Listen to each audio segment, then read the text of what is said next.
പക്ഷിക്കാഷ്ടം, കുരങ്ങന്മാർ, മലിനീകരണം. വാശിയേറിയ മത്സരങ്ങളും വിജയങ്ങളും തോൽവികളും ചർച്ചയാവേണ്ട ഡൽഹിയിൽ നടക്കുന്ന ഇന്ത്യ ഓപ്പൺ 2026 ബാഡ്മിന്റൺ ടൂർണമെന്റിൽ ചർച്ചയായിരിക്കുന്നത് ഇപ്പോൾ പറഞ്ഞ കാര്യങ്ങളൊക്കെയാണ്.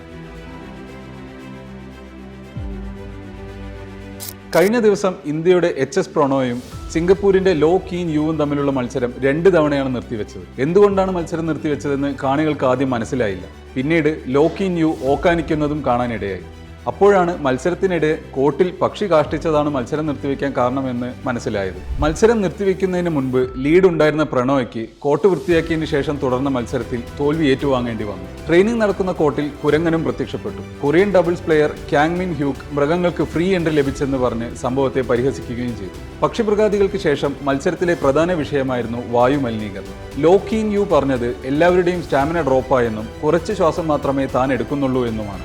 ഡെൻമാർക്ക് പ്ലെയറായ മിയ ബ്ലിക്ഫെൽറ്റ് പറഞ്ഞത് വളരെ അനാരോഗ്യകരമായ അവസ്ഥയാണ് ടൂർണമെന്റിൽ ഉള്ളതെന്നാണ്. ഡെൻമാർക്കുകാരനായ ലോക 3-ാം നമ്പർ താരം ആൻഡേഴ്സ് ആൻഡൻസൺ ഡൽഹിയിലെ വായുമലിനീകരണം ചൂണ്ടിക്കാട്ടി ടൂർണമെന്റിൽ നിന്നും പിന്മാറി. അതിന് അദ്ദേഹത്തിന് $5000 ഫൈനും കൊടുക്കേണ്ടി വന്നു. തണുപ്പ് കാരണം വിന്റർ ജാക്കറ്റ്സ്, ഗ്ലൗസ്, ഹാറ്റ്സ് ഒക്കെയായി മൾട്ടിപ്പിൾ ലെയർ വസ്ത്രം ധരിച്ച് വാമപ്പ് ചെയ്യേണ്ടി വരുന്നത് ഐഡിയൽ അല്ലെന്നും ഡെൻമാർക്ക് പ്ലെയർ മിയ ബ്ലിക്ഫെൽറ്റ് പറഞ്ഞിരുന്നു. കഴിഞ്ഞ വർഷവും ടൂർണമെന്റിലെ അനാരോഗ്യകരമായ സ്ഥിതിയെക്കുറിച്ച് ബ്ലിക്ഫെൽറ്റ് പ്രതികരിച്ചിരുന്നു. ബാഡ്മിന്റൺ ഒഴികെയുള്ള ബാക്കി കാര്യങ്ങൾ കാരണം ഒരു ബാഡ്മിന്റൺ ടൂർണമെന്റ് ചർച്ച ചെയ്യപ്പെടുന്നു എന്നത് വളരെ ദൗർഭാഗ്യകരമായ കാര്യമാണ്. ലോകത്തിന് മുന്നിൽ ഇന്ത്യക്ക് തലതാഴ്ത്താൻ മറ്റൊരു കാര്യവും.